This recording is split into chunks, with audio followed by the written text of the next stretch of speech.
안녕하십니까? 여러분, 이게 무슨 사진인 줄 아십니까? 21년도 5월 18일 조계사 앞에서 누가 사진을 찍은 겁니다. 이 키오스크가 이렇게 하나 있어요. 이게 무슨 키오스크냐면 이렇게 조계사 앞에 가서 이 사람이 불교 용어를 제가 정확히 몰라서 헌금하기 위해서 지금 키오스크 앞에서 이렇게 누르고 있는 겁니다. 누른 다음에 여러분들이 카페 가시면 해보시는 것처럼 메뉴 선택하고 그 다음에 카드 결제하면 되는 것처럼 지금 이렇게 헌금하기 위해서 키오스크 앞에서 지금 누르고 있는 그 장면입니다.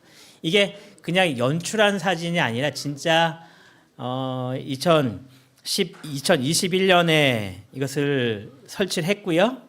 그 다음에 올해도 계속 이것이 지금 운영되고 있는 시스템입니다. 절만 있는 게 아닙니다. 이게 교회도 한 교회에서 이 키오스크를 설치한 교회가 있습니다. 이걸 또 개발한 사람이 있어서 교회 오시면 이렇게 헌금합니다 이렇게 누르신 다음에 좀 계속 누르시고 마지막 카드를 결제하고 이제 본당으로 예배드리러 들어가시는 겁니다.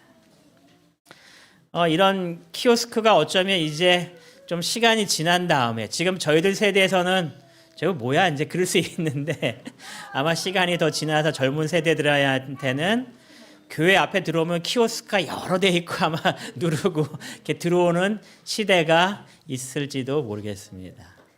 이건 뭐 나쁜 거라고 얘기할 수 있는 건 아니니까요. 다른 교회에서는 지금 이렇게 많이들 하고 있는 교회고 저희 교단도 하려다가 지원이 없어서 안 한 겁니다. 전장로님하고 최장로님은 잘 알고 계시는 이게 뭐냐면 은행에서 그 교회만을 위한 그 계좌를 개설한 겁니다. 그래서 그 교회의 교인들이 들어가셔서 헌금합니다를 누르면 이렇게 헌금의 종류가 쭉 뜹니다. 이건 여러분들이 정말 핸드폰으로 지금도 하고 있는 그런 시스템입니다. 뭐 저희는 이것을 도입하냐 마냐 하다가 아직까지는 아닌 것 같아서 왜냐하면 수수료가 나가거든요. 그래서 아직까지는 아닌 것 같아서 저희는 하고 있지 않지만 교회에서는 이렇게 해서 이게 헌금을 딱 누르면 누구누구 성도님 헌금하셨습니다 해서 이게 모든 것들이 이제 쉽게 헌금을 할 수 있는 그러한 시대가 되었습니다. 뭐 어쩌면은 여러분들이 핸드폰을 갖고 이렇게 들어오면서 교회 들어올 때에 자동으로 결제되는 시스템으로 앞으로 뭐 헌금이 그런 식으로 변할 수 있을지도 모르겠습니다. 그거는 뭐 앞으로 미래가 어떻게 될지 모르니까. 뭐 헌금을 편하게 하기 위해서 코로나 이후로 지금 계속 변화되는 그런 모습들 중에 하나인데요. 왜 헌금을 드릴까 그래서 조사를 했습니다. 기독교 연구소 데이터 연구소에서 사람들이 헌금을 드리는 이유를 찾아보니까 첫 번째 이유가 뭐냐면 감사의 표현으로 하나님한테 나의 감사의 마음을 이렇게 표시하는 겁니다라고 하는 사람들이 있었습니다. 그 다음에 두 번째로 많았던 것은 성경 말씀에 뭐 하기 위해서요? 순종하기 위해서. 성경에 있는 말씀을 보니 헌금하라고 하신 것 같아서 그 말씀에 순종하기 위하여 헌금을 합니다. 또 세 번째 많은 사람들이 교인으로서 의무를 다하기 위해 또 선교 봉사하기 위해서 또 맨 마지막에 있는 사람들 몇 사람들은 헌금하는 만큼 뭘 받아요? 복 받을 것이기 때문에 헌금한다라고 하신 분들도 있는 것 같습니다. 기독일보에서 조사해봤습니다. 한국 교회의 헌금 종류는 몇 가지나 될까? 이게 실제 기사 내용이었습니다. 몇 가지나 있을지 2017년도에 그 기독일보에서 쭉 조사를 해보니까 저희 교단은 아니고요. 몇 가지가 나왔을까요? 한번 맞춰보세요. 헌금 종류가 몇 가지가 있었을까요? 예? 예? 저희 교단도 20가지가 넘습니다. 예? 집사님 비슷하게 맞췄는데? 몇 개요? 예? 아까 80몇 개라지 않으셨어요? 85가지가 있다고 합니다. 예. 그래서 거기에 있는 내용들을 좀 보니까 이런 내용들이 있어요. 아르바이트 헌금, 아마 아르바이트짜리 얻은 것 같아요. 좋은 일자리 헌금, 아마 직장에 된 것 같고요. 채우신 헌금, 뭐 재정적인 복을 받은 것 같고요. 좋은 검사 결과 헌금, 뭐 병원에서 뭐 깨달음 헌금, 뭐 이런 식으로 해서, 그러니까는 그냥 감사 헌금 이렇게 하나라면 좋은데 그거를 여러 가지 감사의 조건들을 쭉 아마 나열해서 그렇게 만든 것 같습니다. 그래서 85가지나 된다라고 2017년 기독일보에서 이렇게 발표했어요.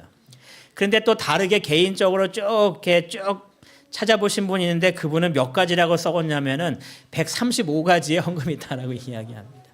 그러니까 엄청나게 많은 표현을 한 거죠. 우리의 감사의 조건들을 좀 여러 가지로 아마 묘사한 것 같습니다. 저희 교단은 딱 두 가지로 크게 나눠집니다. 첫 번째는 합회헌금이고 두 번째는 교회헌금입니다. 그래서 합회헌금 해당되는 것, 이것은 뭐 지금은 좀 달라지긴 했지만 전적으로 합회와 세계 선교 사업을 위하여만 사용됐던 헌금이었습니다. 이거는 교회가 손을 절대로 댈 수가 없었던 헌금이었죠. 그런데 이제 여러 가지 상황이 바뀌면서 투자헌금, 안교헌금, 열세 생일헌금은 이제 교회와 선교 사업을 위해서 이렇게 나눠지는 그런, 그래서 지금 일부는 저희가 교회가 쓰죠. 그 두 번째 교회 헌금은 이제 실질적으로 교회를 운영하기 위하여 쓰는 헌금으로 해서 합회 헌금과 교회 헌금 이게 두 가지로 이렇게 나눠집니다. 다 이 카테고리 안에 이제 다 들어가는 거죠. 뭐 다른 사람들이 말했던 뭐 아르바이트 헌금, 이건 뭐 감사 헌금 중에 이제 다 들어가는 그런 내용일 것 같습니다. 헌금의 종류는 참 많은 것 같아요, 그렇죠? 저희도 여러 가지 헌금의 종류로 해서 다양한 그런 헌금을 합니다. 그러면 도대체 헌금하는 이유가 뭘까? 왜 헌금을 할까? 성경에 헌금에 대한 그런 어떠한 제도가 과연 나와 있는가? 아니면 사람들이 헌금이란 제도가 없었는데 그냥 인간적인 개념으로 만들어낸 개념인가? 성경에 이스라엘 백성들이 가나안 땅으로 가기 위하여 이스라엘 백성들이 출애굽할 때의 사건 중에 하나가 이 금송아지를 섬기는 사건이었습니다.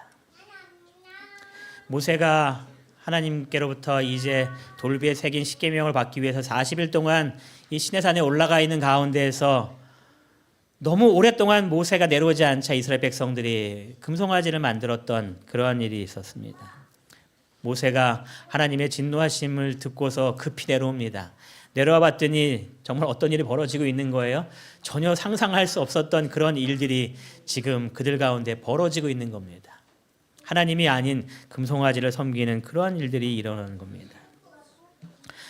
그때 하나님께서 모세를 통하여 이렇게 말씀하셨습니다. 이에 모세가 진문에 서서 이르되 누구든지 여호와의 편에 있는 자는 내게로 나오라 하매 레위 자손이 다 모여 그에게 나아갔다라고 기록합니다. 모세가 하나님의 명령에 따라서 외칩니다. 여호와의 편에 있는 자들은 다 내게로 나오라고 이렇게 외칩니다. 그랬을 때에 누가 쫙 몰려오는 거예요? 레위인이 몰려오는 겁니다. 레위 족속이 몰려오는 겁니다. 이들은 절대로 이 우상 숭배에 가담하지 않았던 사람들이었습니다. 그리고 모세가 이렇게 명령합니다. 각 사람이 그 형제를, 각 사람이 자기 친구를, 각 사람이 자기의 이웃을 뭐 하래요? 죽이라고 명령합니다. 그랬을 때 28절에 레위의 자손이 모세의 말대로 행하여 이날 죽은 사람이 몇 명 정도 됐다고요? 3,000명가량의 사람들이 죽었다라고 성경이 기록합니다. 정말 끔찍한 일이 지금 벌어진 겁니다. 때때로 이런 성경절을 읽을 때마다 우리의 마음속에 부담을 끼칠 때가 있죠. 한 분은 말하기를 초등학교 교장 선생님 정도로 오래 신앙하셨지만 그분이 구약성을 읽으면서 항상 하시는 말씀이 뭐냐면 아무래도 구약성경에 나타난 하나님은 너무 무서운 분인 것 같다라는 그런 얘기를 하실 때가 있죠. 이런 구절이 저희들의 마음속에 이렇게 부담을 줍니다. 그런데 부좌 선지자의 내용을 읽어보면 이 부분을 조금 더 자세하게 설명해 줍니다. 이 모세가 여호와의 편에 속한 자는 내게로 나오라고 이야기했을 때에 두 그룹이 등장했습니다. 첫 번째는 레위 족속이었습니다. 전혀 이 죄에 가담하지 아니하는 레위 족속이었습니다. 그리고 또 한 그룹이 모세의 왼편으로 몰려들기 시작합니다. 그들은 누구인가? 이 죄악에 가담했지만 모세의 말을 듣고 하나님께 회개한 사람들의 그룹이었습니다. 그래서 이날 그룹이 세 그룹으로 나눠진 겁니다.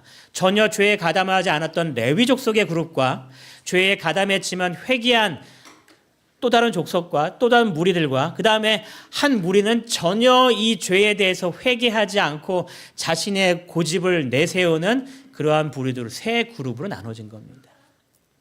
하나님께서 레위 족속을 통하여 그 형제를, 그 친구를, 그 이웃을 죽이라고 명했을 때는 어떤 그룹에 해당되는 사람이었냐면 전혀 자신의 죄를 회개하지 아니하는 그 사람들에 대한 심판이었습니다. 그러니까 하나님께서 그냥 이들을 벌하신 것이 아니라 하나님의 최종적인 심판의 모습이었습니다. 회개하는 자들을 다 나오라고 이야기했을 때에 회개해서 앞으로 나오는 자들은 어느 누구도 이 심판에 포함이 되지 않았다라고 기록을 합니다. 그러니까 잔인하고 무서운 하나님이 아니라 심판의 하나님을 우리에게 보여주신 장면이 바로 이러한 장면이었습니다. 레위인들이 이 끔찍한 일을 하나님의 명령을 받아서 하나하나 다 수행해 나갑니다. 그래서 21절에 민수기 18장 20절과 21절에 보면 하나님께서 이 레위 족속과 제사장들에게 이렇게 말씀하십니다. 여호와께서 또 아론에게 이르시되 이 아론과 그의 자손들은 다 제사장으로 봉사하는 사람들이었습니다. 이스라엘 자손의 땅에 무엇이 없대요? 기업도 없겠고. 이스라엘 백성들이 40년 광야의 여행 이후에 이제 가나안 땅에 들어갔습니다. 땅을 다 분배했습니다. 근데 누구한테는 분배하지 않는 거예요? 아론의 자손들과 레위인들에게는 땅을 분배하지 않았습니다. 그들은 땅을 기업으로 받지 못했습니다. 그리고 하나님께서 뭐라고 이야기하시는가? 이스라엘 자손의 땅에 기업도 없고 그들 중에 아무 분깃도 없을 것이나 내가 이스라엘 자손 중에 내 분깃이요 내 기업이다라고 선언하십니다. 그들에게 땅을 전혀 주지 않았습니다. 너희들에게 줄 땅은 없다라고 하나님께서 말씀하십니다. 그러면서 하나님께서 말씀하시길 내가 너희들의 기업이다라고 말씀하십니다. 여러분이 그 당시에 레위인이고 아론의 후손들이었다면 이 말씀을 들었을 때에 슬퍼할 일일까요? 기뻐할 일이었을까요? 여러분이 지금 어느 땅도 분배받지 못한 겁니다. 남들은 다 땅을 분배받으면서 저기다 뭐를 심어야지, 어떻게 집을 져야지, 앞으로 어떻게 미래를 꾸며나가야지 그런 이야기를 막 하고 있을 때 나는 할 얘기가 전혀 없는 레위인입니다. 여러분 기뻐할 일입니까? 슬퍼할 일입니까?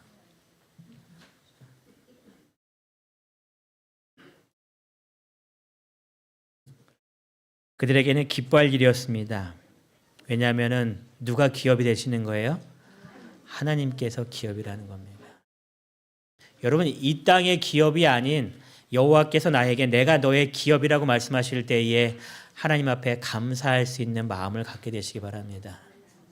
이 땅의 것을 내게 주지 않으신다 할지라도 하나님께서 내가 너의 기업이 되고 너의 분깃이 되겠다고 말씀하실 때에 그것을 가장 좋은 것으로 받을 수 있는 그러한 믿음의 사람들 되시기를 바랍니다. 21절에 그래서 하나님께서 이렇게 말씀하십니다. 내가 이스라엘의 11조를 누구에게 준다고요? 레위 자손에게 기업으로 다 주겠다라고 이야기하십니다. 그리고 그에게 말씀하시기를 그들이 하는 일 곧 회막에서 하는 일을 그들에게 다 할 수 있도록 이 모든 것들을 사용하도록 하나님께서 허락하신다라고 이야기했습니다. 그래서 이 헌금하는 일은 인간이 만들어낸 그러한 어떠한 제도가 아니라 하나님께서 하나님의 성전을 이루시기 위하여 하나님께서 계획하고 제정하신 하나님의 방법이었다라고 성경은 이야기합니다. 그래서 이 이스라엘 백성들이 헌금하는 것은 다양한 모습으로 헌금을 했습니다. 이 11조를 통하여서 이 성전을 하나님께 온전히 바치는 일에 사용합니다. 또 그뿐만 아니라 여기에 나오는 이런 예물들이 다 성전을 위하여 사용하도록 구약 성경에 명시된 하나님의 제도들이었습니다. 죄송합니다. 성전 세계에 2번 나왔네요. 이스라엘 백성들이 이제 20세 이상 남자들을 계수할 때에 20세 이상 된 모든 남자들에 대해서 성전에 세계를 내도록 했습니다. 장자에 대한 모든 것들이 제사에 대한 권한이 있지만 이 모든 것들이 이제 제사장과 레위인들에게 맡기면서 그들이 대신 이 모든 것들을 해결하기 위하여서 성소의 세계를 그들이 내야 된다라고 하는 것이 이 민수기의 기록에 등장합니다. 그리고 느헤미야에 왔을 때에 이제는 이 성소의 세계를 매년 정기적으로 드리는 헌금으로 그들이 바꿉니다. 그래서 여러분들이 예수님께서 이 땅에 계실 때에 성전세를 걷는 사람들이 베드로에게 말하죠. 너희 주인은 왜 성전세를 내지 않느냐. 그때 베드로가 뭐라고 얘기했어요? 낸다 이렇게 얘기하고 예수님한테 가서 예수님 성전세 내라고 하는데 예수님께서 책망하시죠. 내가 주인인데 내가 세금을 내는 것에 대해서. 하지만 베드로의 모든 것들을 다 지켜주시기 위하여 뭐라고 명령합니까? 저기 가서 낚시를 해서 물고기를 건져 올리면 물고기를 비싼 물고기니까 팔아서 성전세를 내라고 얘기했어요? 아니요. 그 입을 벌리면 거기에 성전세계를 있으니 그거 갖다 줘라 하고 하나님께서 하시죠. 그래서 이 성전세계는 예수님께서도 인정하신 그러한 제도였음을 이야기합니다. 또 수확의 첫 열매가 나오면 그것을 가지고 이 성전으로 왔습니다. 속죄의 예물도 이 하나님 앞에 드릴 때에 바쳐지는 예물이었습니다. 감사 예물도 제사장들에게 바쳐지는 그러한 예물들을 통하여서 이 성전의 봉사가 온전히 이루어질 수 있도록 하나님께서 정하신 제도였습니다. 왜 우리가 헌금을 하게 되었는가? 그것은 하나님께서 계획하신 제도였기 때문에 그렇습니다. 그래서 하나님께서 우리에게 헌금을 하도록 하셨는데 학개서 2장 8절의 말씀을 읽으면서 좀 이런 생각이 좀 들었습니다. 하나님께서 말씀하시기를 은도 내 것이요 모두 내 것이래요. 금도 내 것이요 이렇게 다 내 것이야 이렇게 말씀하셨잖아요. 그래서 이 말씀을 읽으면서 어떤 생각이 드냐면 하나님 금이 하나님의 거면 그냥 헌금하지 말고 돈이 필요할 때에 그냥 뚝 뭐가 생겨갖고 금덩어리 하나 뚝 내려와서 그거 팔아서 운영하면 하나님 되지 않습니까? 왜 도대체 헌금하라고 말씀하셨나요? 하나님의 것이면 하나님께서 그냥 금덩어리 하나 내려주시면 편했을 텐데. 여러분 사도행전에 저희가 어떤 말씀 읽었었냐면 이런 말씀 읽었습니다. 우상과 하나님에 대해서 비교하면서 바울이 이렇게 얘기했습니다. 또 무엇이 부족한 것처럼 사람의 손으로 섬김을 받으시는 분이 아니시다라고 하나님에 대해서 선언했습니다. 다른 우상들과 다르다는 거죠. 다른 우상들은 사람의 손으로 섬겨야지만 그의 부족한 부분을 채울 수 있지만 하나님은 그러한 부족이 없다라고 이야기하셨습니다. 오히려 우리에게 모든 것들을 제공해 주시는 분이다라고 이야기했습니다. 그렇다면 하나님께서 그냥 지금도 제공해 주시면 훨씬 더 편했을 것을 왜 도대체 헌금하라고 하셨을까요? 여러분 이스라엘 백성들 40년 동안 광야 생활할 때에 뭐 먹고 살았나요? 만나 먹고 살았잖아요. 레위인과 제사장들에게 매일매일 만나를 주실 수도 있었는데 그러면 얼마나 더 좋았을까요? 사람들이 교회에 대해서 바라볼 때마다 야 정말 하나님께서 인도하시는구나라는 것을 눈으로 명백하게 보았기 때문에 얼마나 하나님을 더 잘 섬겼을까요? 교회 운영하는 것도 얼마나 편했겠습니까? 모든 거 먹는 거 다 해결됐죠. 하나님께서 필요할 때마다 금덩어리 내려주시고 은덩어리 내려주시죠. 그럼 모든 것들이 다 해결되는데 왜 도대체 이러한 헌금의 제도를 만드셨을까요? 하나님께서 모든 것들의 주인이라고 말씀하셨는데 본인이 직접 우리에게 분명히 다 주실 수 있으신 분이신데 왜 그러한 것들을 우리에게 하라고 명하셨을까요? 헌금을 드리는 이유가 있습니다. 하나님께서 모든 것들을 다 하실 수 있지만 그것을 우리에게 헌금하라고 하시는 분명한 이유가 있습니다. 교회증언 6권에 있는 내용을 살펴보면은 이 헌금에 대한 기록을 하고 있는데요. 이런 표현을 합니다.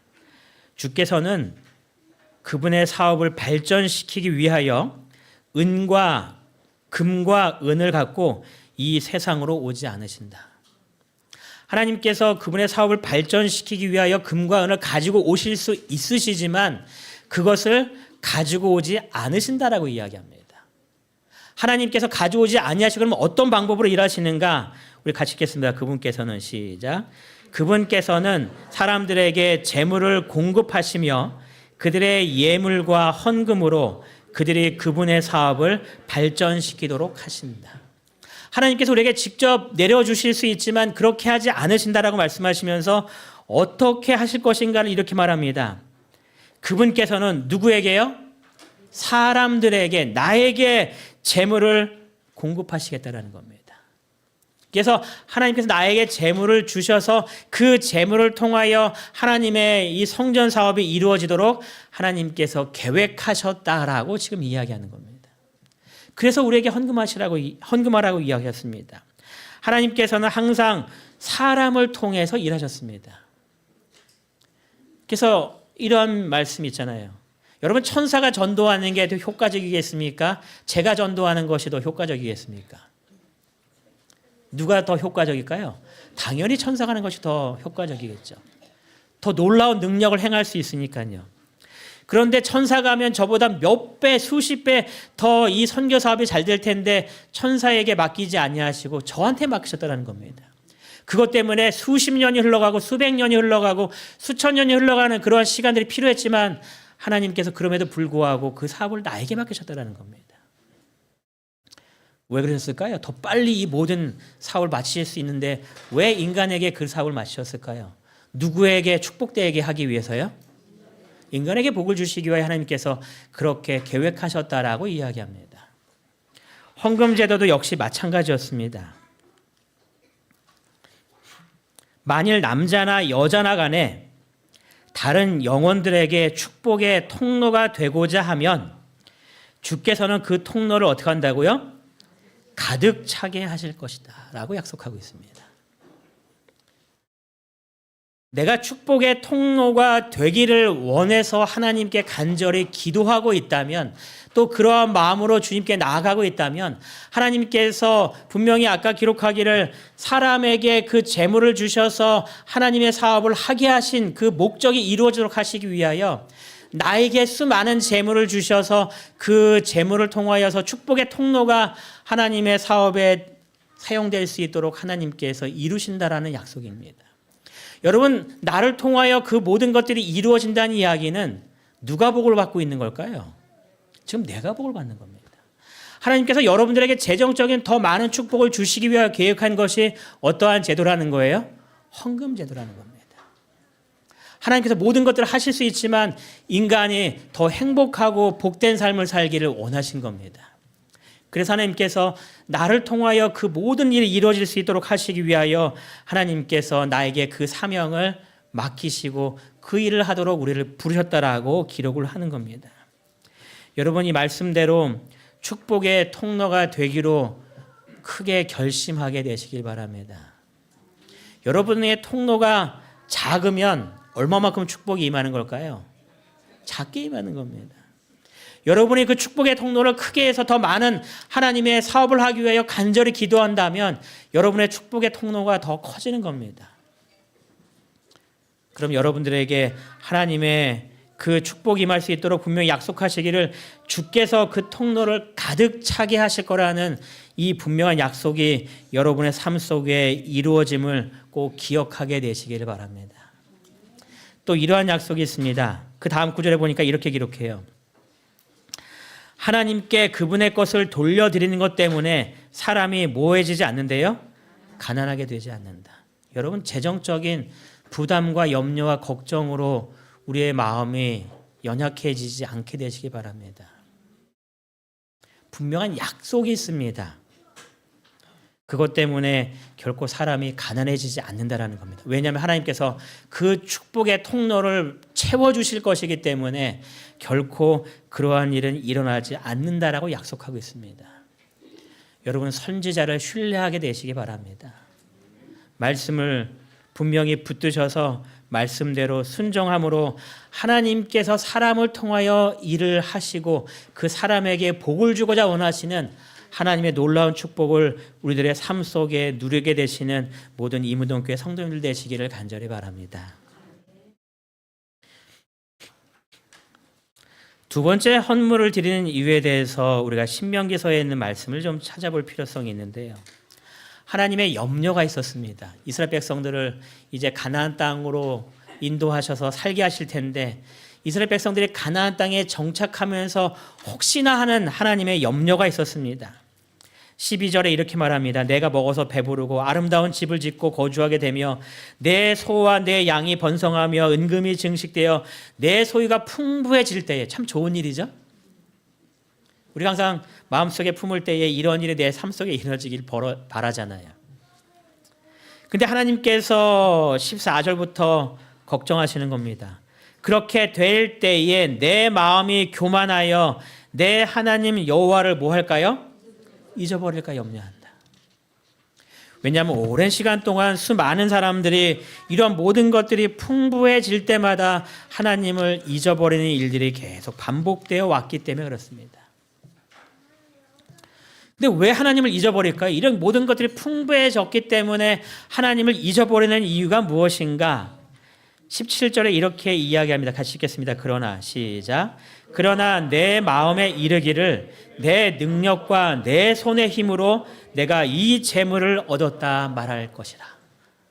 근데 지금 뭐라고 말하냐면 정말 금과 은이 풍족해졌고 아름다운 집을 지었고 소와 양이 풍부해서 모든 것들을 다 갖추게 되었을 때 말하기를 내 능력으로 내 손의 힘으로 이 모든 것들을 이루었다라고 마음속으로 흐뭇해하는 겁니다. 여러분들이 밤새 수고해서 회사에서 큰 프로젝트를 완성시켰습니다. 정말 밤새도록 일했고 뭐 한 달간 정말 개인 시간 하나도 쓰지 않고 전적으로 이 사업에 매달려서 여러분들이 큰 성공을 거두었다고 합시다. 그 중에 몇 프로는 하나님 것이고 그 중에 몇 프로는 내 것이었을까요? 예? 여러분들 정말 엄청난 일들을 이룬 겁니다. 또 다른 예를 들겠습니다. 여러분이 학교에서 공부하는데 전교 1등을 했습니다. 시험 보기 위해서 정말 밤새도록 공부하고 코피 흘려가면서 정말 남들 안 하는 것 이상으로 노력하면서 전교 1등을 했습니다. 여러분의 노력, 여러분의 것은 몇 프로고 하나님의 것은 몇 프로였습니까? 우리들이 이럴 때마다 어떤 생각을 할 때가 많냐면 내 능력과 내 손의 힘으로 내가 이 모든 것들을 이루었다라고 생각합니다.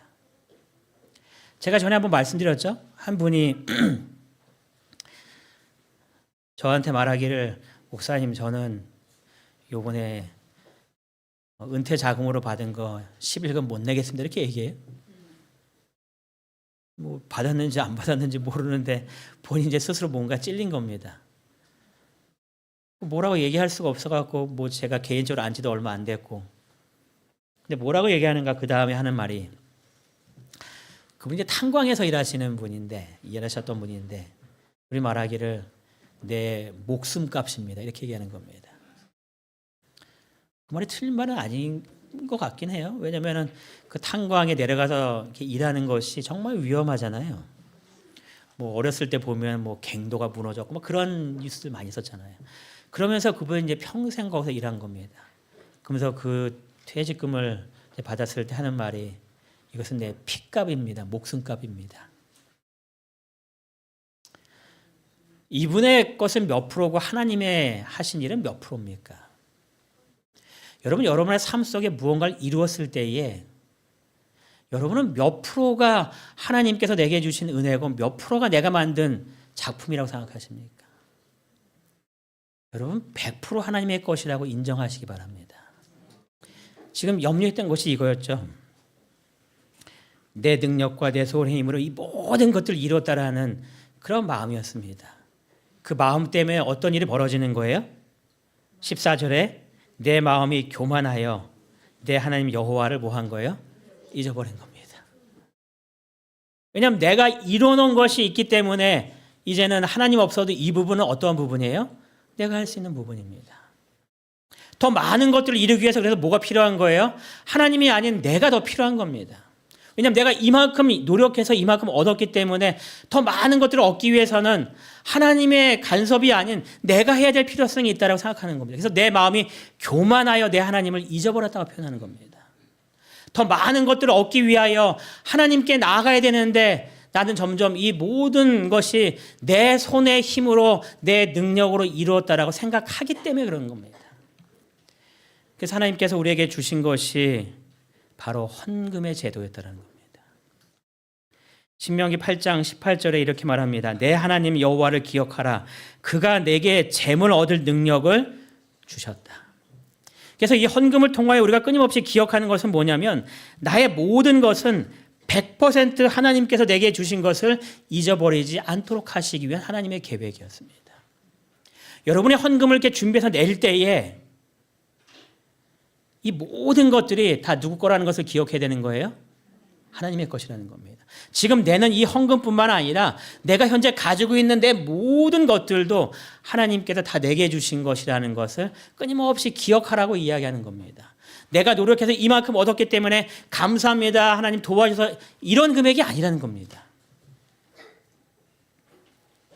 이 헌금은 내가 가진 이 모든 것들은 100% 하나님께서 내게 주신 하나님의 은혜임을 끊임없이 기억하도록 하기 위해서 하나님께서 우리에게 주신 헌물의 제도입니다. 그래서 우리가 헌금할 때마다 이러한 생각을 가지면 내 손의 힘과 내 능력이라는 생각을 뭐 하게 되는 거예요? 잊어버리는 겁니다. 이 모든 것들은 전적으로 하나님의 은혜라는 것을 기억할 수 있기 때문에 그렇습니다. 부자전자 525페이지에서 그래서 이렇게 이야기합니다. 사람들에게 재물을 얻을 능력을 주시는 이는 하나님이시다. 모든 만물이 당신으로부터 나온다는 사실을 인정하는 표시로서 여호와께서는 당신이 내려주신 것 중에 한 부분을 당신께 대한 예배를 유지하기 위하여 11조와 헌물을 드리도록 지시하셨다.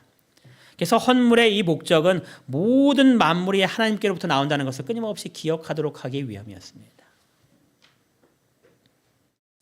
그래서 내가 소유하고 있는 이 모든 것에 대한 주인은 내가 아니라는 것을 끊임없이 기억해야 될 필요성이 있는 겁니다.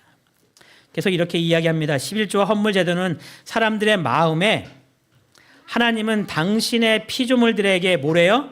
모든 축복의 근원 되시며, 이 헌물을 통하여서 하나님께서 내게 주신 모든 축복이 임했다라는 것을 끊임없이 기억하도록 하나님께서 만드셨다는 겁니다. 그래서 이것을 통하여서 하나님은 당신의 피조물들에게 모든 축복의 근원이 되시며, 그래서 우리는 이 모든 선물에 대해서 하나님께 감사하는 생애를 살아야 된다는 것을 끊임없이 우리의 마음속에 기억나게 한 것입니다.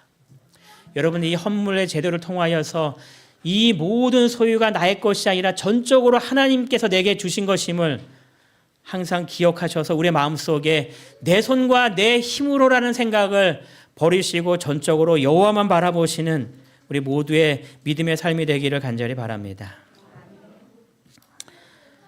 또 헌금을 드리는 이유가 뭘까? 예배날 어머니가 교회 가는 자기 어린 아이에게 헌금을 줍니다. 아주 옛날의 얘기다 보니까 어떻게 줬냐면 500원짜리 하나를 줬습니다. 이거 헌금에. 그리고 이 아이가 또 그냥 교회 가는 게 재미없으면 안 되니까 예배 마치고 오는 길에 이 500원을 가지고 아이스크림 사 먹어 해서 이제 엄마가 이 500원짜리 두 개를 준 겁니다. 그래서 얘가 받으면서 하나는 헌금하고 하나는 내가 돌아올 때 아이스크림 사 먹어야지 하고 이제 기쁜 마음으로 양손에 500원씩을 들고 이제 교회로 갔습니다. 이 아이가 교회를 가다가 돌불에 걸려 넘어지면서 동전을 놓쳤는데 그 동전이 하필이면 대굴대굴 굴러서 하수도에 퐁 빠진 겁니다. 이 아이가 뭐라고 그랬을까요?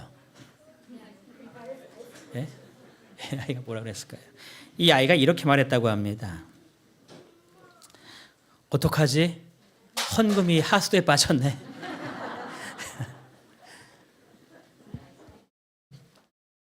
이 아이가 그 순간에 얘기하는 것이 어떡하지? 헌금이 빠져버렸네라고 얘기하는 거예요. 다른 손에 500원이 있지만 이거는 무슨 500원인 거예요? 이건 아이스크림 500원인 거예요. 이쪽 걸 떨어뜨려서도 똑같이 이야기할 겁니다. 이쪽 게 아이스크림 500원이에요. 여러분, 인간의 마음에 탐욕이 있습니다. 욕심이 있습니다. 그래서 내가 무언가를 잃어버렸을 때에 하나님께 영광을 돌리기 위하여 그것을 사용하기보다는 하나님께 사라졌네 라고 하는 것이 인간의 마음속에는 탐욕이 있는 겁니다. 성경에 보면 이러한 비슷한 또 제도가 있습니다. 이렇게 곡식을 드릴 때 11조를 드릴 때와 양과 염소나 이렇게 소를 드릴 때에 이 11조를 택하는 방법이 달랐습니다. 이 살아있는 짐승을 11조로 드릴 때 어떻게 했냐면 문이 하나밖에 없는 또는 좁은 길을 통하여서 한 마리씩 지나가게 합니다. 그리고 10번째가 올 때마다 거기에 표시를 했습니다. 11조. 또 10번째 지나가면 또 11조. 왜 그랬냐면 내가 고를 때는 뭐가 눈에 보일까요? 토실토실한 놈과 비실비실한 놈이 눈에 보이는 겁니다. 그러면 인간의 탐욕 속에서 뭐를 11조로 자꾸 드리고 싶어지는 거예요? 비실비실한 애를 자꾸 11조로 드리고 싶은 겁니다. 토실토실한 애는 아이 쟤는 아닌 것 같아 하면서 자꾸 내 거로 남겨두고 비실비실해서 얼마 못 살 것 같고 얼마 가치도 없는 것 같은 것들은 11조로 하나님께 바치겠다라고 내가 자꾸 마음속에 품으려고 하는 겁니다. 그래서 그러한 인간의 탐욕을 없애기 위해서 하나님께서 정하신 방법이 하나씩 지나갈 때마다 10번째 거마다 찍는 겁니다. 그것이 빚이라든 토시라든 그것을 상관하지 않고 10번째마다 찍는 겁니다. 그래서 인간의 마음속에 그러한 탐욕의 마음이 생기지 않도록 하나님께서 정하신 11조의 제도 방법이 이렇습니다.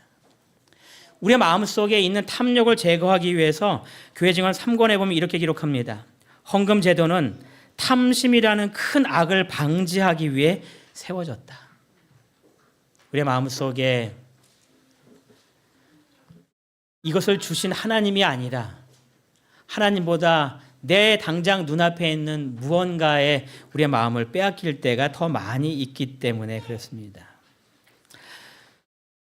여러분, 이 세상에 악의 뿌리가 있다고 합니다. 일만 악이 있는데 그 모든 일만 악의 뿌리가 있다고 얘기합니다. 뭐가 일만 악의 뿌리였을까요? 돈입니까? 아니요, 돈이 아니었습니다. 일만 악의 뿌리에 성경을 기록하기를 돈을 사랑함이 일만 악의 뿌리다라고 이야기합니다.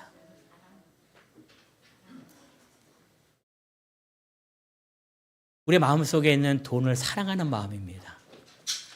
누구보다 더 사랑하는 거예요? 하나님보다 더 사랑하는 겁니다. 인간의 마음속에 있는 탐욕입니다. 탐심입니다. 이 세상적으로 뭔가 더 잘되기를 바라는 그 욕심들입니다.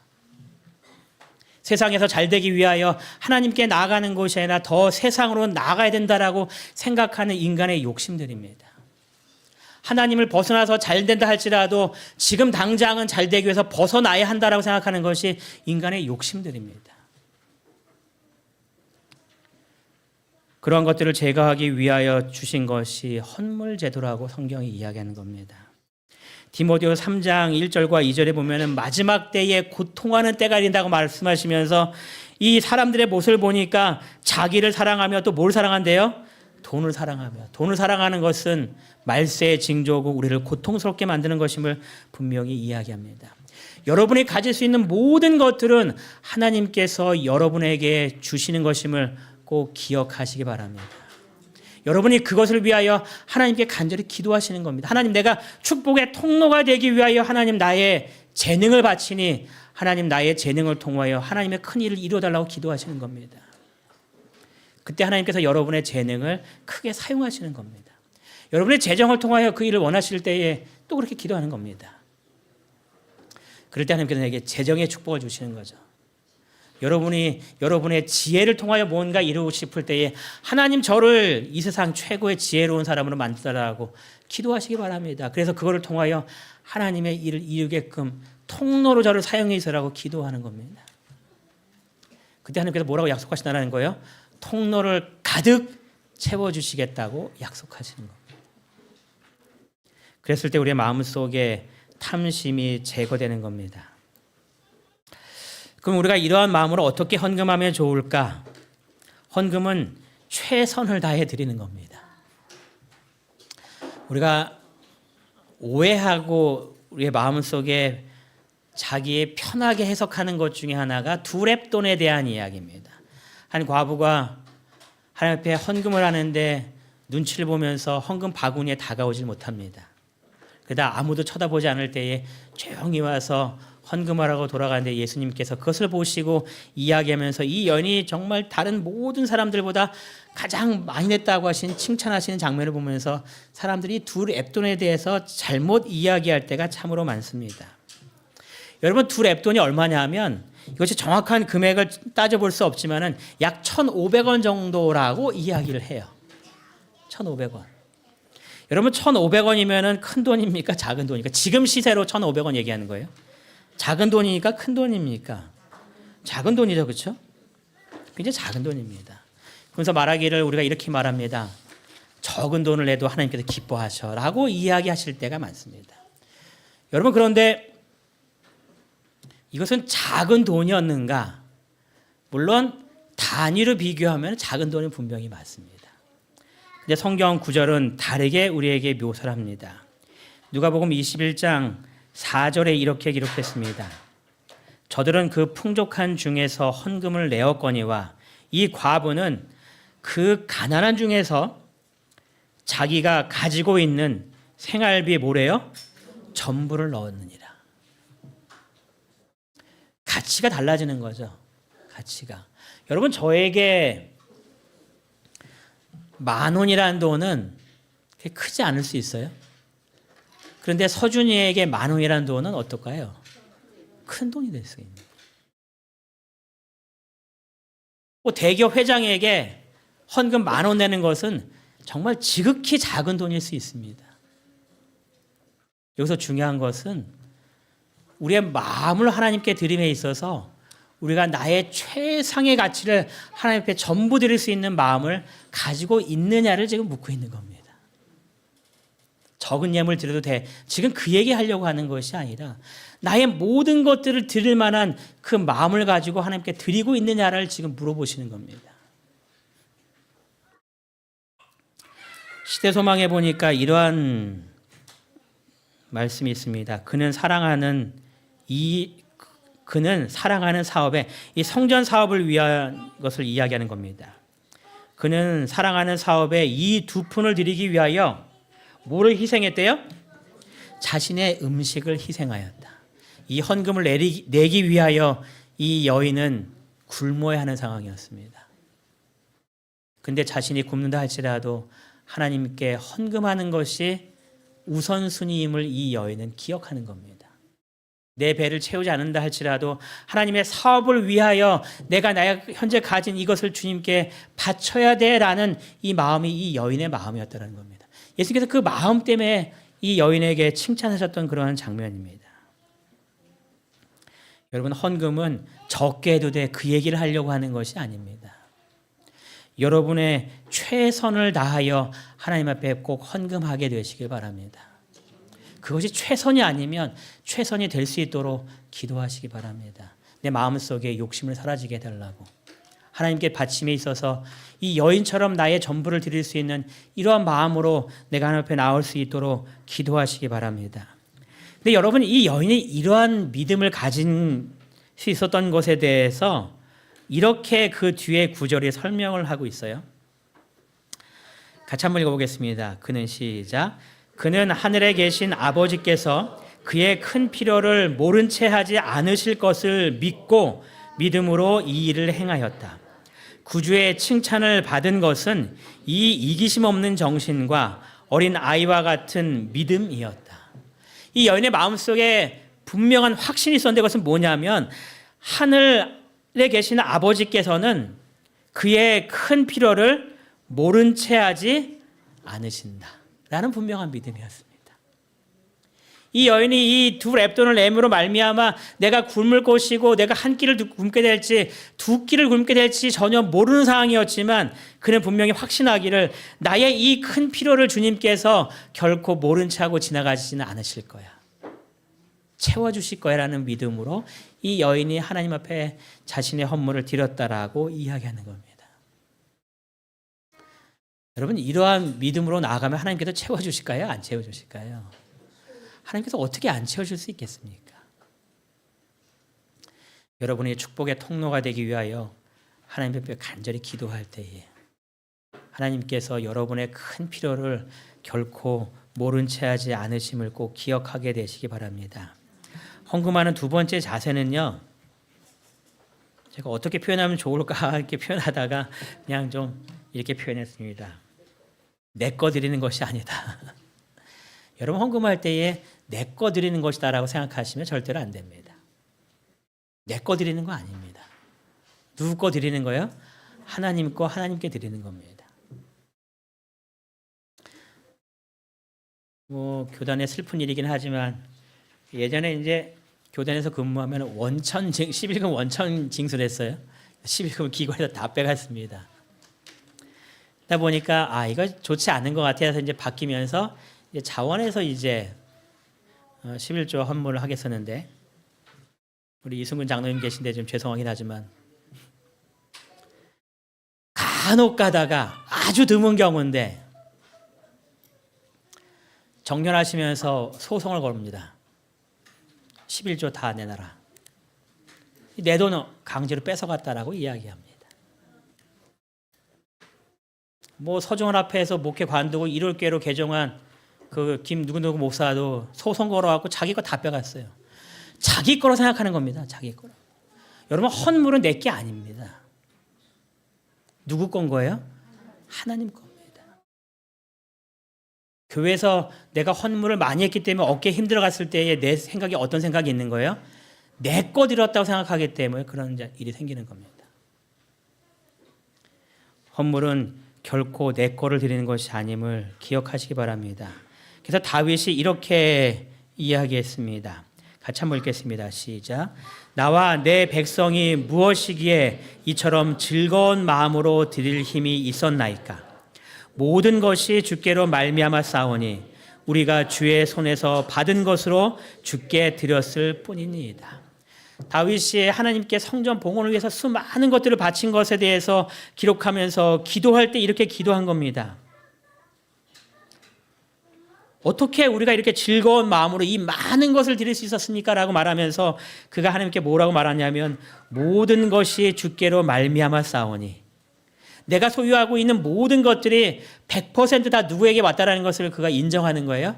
하나님께로부터 왔다고 인정하는 겁니다. 내가 이만큼 노력했기 때문에 요만큼은 내 거야 이 생각이 아니라 내가 노력한 것 이 모든 것도 다 하나님의 은혜이기 때문에 내가 소유한 이 모든 것들은 다 하나님께서 내게 주신 것입니다라고 말하면서 주에게 받은 것을 주께 드리면서 내 마음이 이렇게 기쁩니다라고 이야기하는 겁니다. 많은 것들을 드리면서 우리의 손이 떨리지 않고 우리의 마음속에 아깝다고 생각하지 않는 것이 하나님께서 내게 이 모든 것들을 주셨기 때문에 내가 너무나 감사합니다 하는 마음으로 주님 앞에 드릴 수 있었다라고 이야기하는 겁니다. 우리의 마음속에 이 소유물이 내 거가 아니라 하나님께서 나에게 이 세상에서 살아가면서 필요한 것들을 채워주기 위하여 하나님께서 내게 베풀어 주신 하나님의 큰 축복임을 항상 기억하셔서 그 축복을 감사한 마음으로 하나님께 나올 때에 우리의 마음이 결코 주저하는 그런 마음이 생기지 않게 되기를 간절히 바랍니다. 저희가 이제 헌금을 작정하는 시간을 좀 하려고 합니다.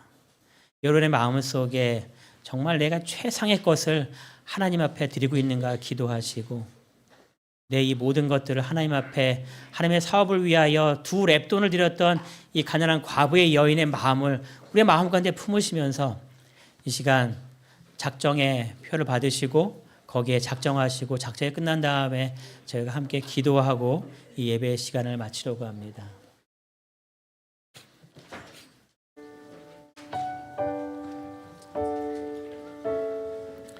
시대소망의 이 여인의 마음에 대해서 이렇게 기록하고 있습니다.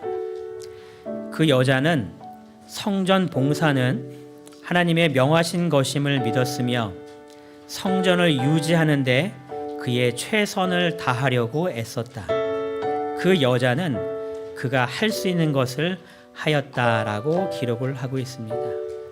하나님께서 명하신 사업을 위하여 그가 그의 최선을 다하려고 노력했던 이 마음을 우리들에게 말씀하고 있습니다. 여러분의 삶 속에 하나님께서 주신 이 놀라운 축복을 하나님의 사업을 위하여 또 성전을 유지되는 데 위하여 하나님 앞에 바치기 위하여 이 시간 여러분들이 기록하실 때에 우리의 마음 속에 이 다윗과 같은 마음, 이 모든 것들이 하나님께서 내게 주신 은혜라는 것을 기억하시면서 즐거운 마음으로 기뻐하는 마음으로 작성해 주시기를 바랍니다.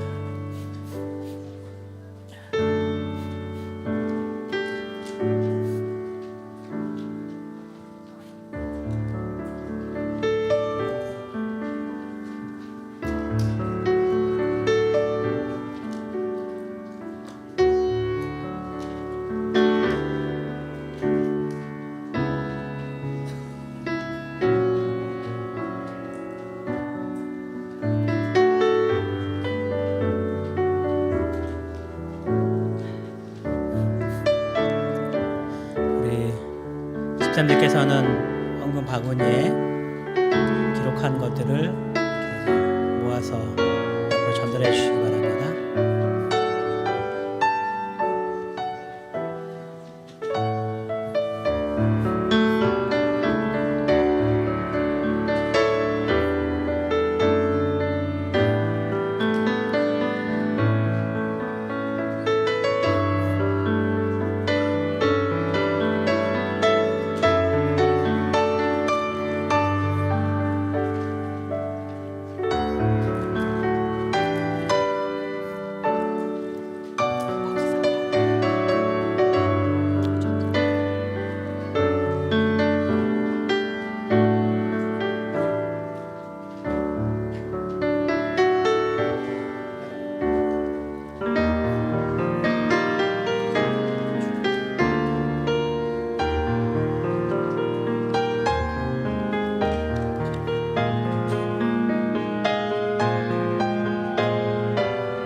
작정 다가오셨으면 앞으로 전달해 주시기 바랍니다.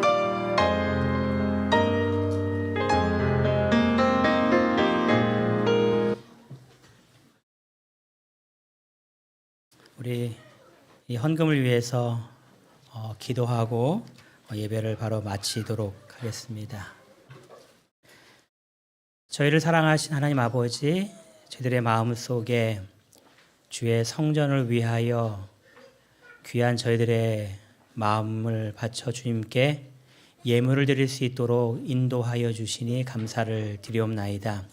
주님께서 주의 사업에 저희가 협력함으로 더 큰 복을 받도록 이 일을 저희들에게 맡기셨사오니 주님, 저희가 주의 사업의 축복의 통로가 되기 위하여 귀한 결심으로 이 서약서를 주님 앞에 바치오니 주님께서 약속하신 대로 축복의 통로를 풍성하게 채워 주시어서 주님의 성전 사업이 큰 하나님의 축복을 통하여 많은 일들을 감당하기에 조금도 부족함이 없도록 하나님 인도하여 주시옵소서. 주님께서 약속하신 대로 우리 성도들의 삶에 복의 복을 더 허락하여 주시어서 우리 성도들 주님께서 약속하신 대로 이 헌금들을 통하여 핍절치 않도록 인도하여 주시고 더 많은 하나님의 재정의 축복뿐만 아니라 저희들의 마음이 더욱더 하나님만을 바라보는, 또 저희들의 마음이 세상적인 욕심이 아닌 하나님의 영광을 돌리기 위한 귀한 마음으로 저희들의 마음이 풍성해질 수 있도록 인도하여 주시어서 이 헌금을 통하여 저희들에게 주시고 원하시는 하나님의 놀라운 축복과 계획들이 다 이루어지는 한 해 될 수 있도록 주님 인도하여 주시옵소서. 사단이 저희들의 마음을 흔들고 유혹할 때마다 담대한 믿음으로 이 모든 것들을 넉넉히 견뎌낼 수 있도록 주님 복을 허락하여 주시기를 저희를 사랑하시는 예수님의 이름으로 간절히 기도드리옵나이다. 아멘.